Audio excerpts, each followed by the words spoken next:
Grazie, Shane.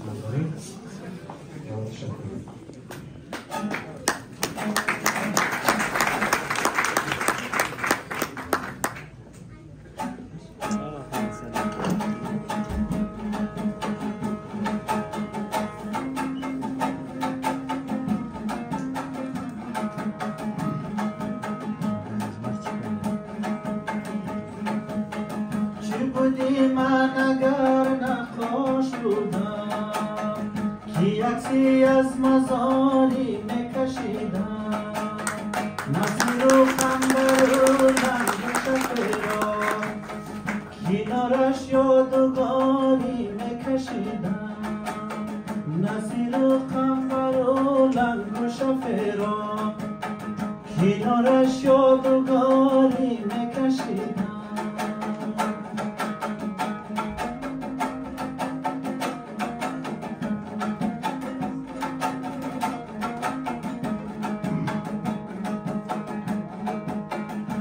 گذر میکشیدم یک دیلوه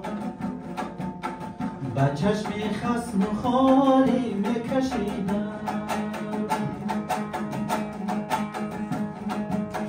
سوار گاو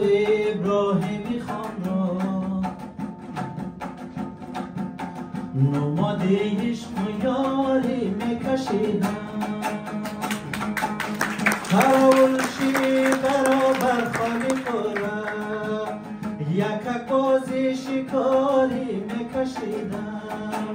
چی بودی من اگر نقاش بودم که عکسی از مزاری میکشیدم نظیر و قنبری لنگ شفرا کنارش یادگاری میکشیدم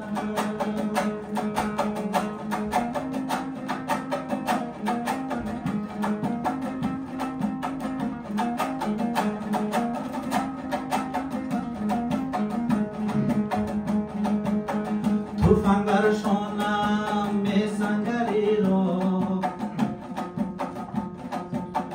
نمادی پایداری میکشیدم قلم بر دست و یک ملای کاتب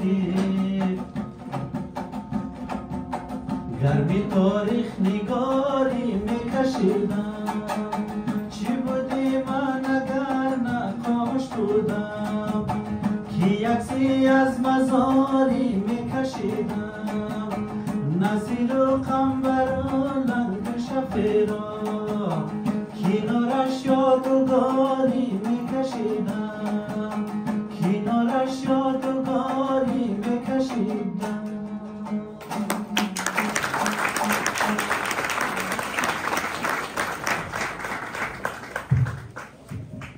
تقدیر و تشکر از جناب حسینی عزیز.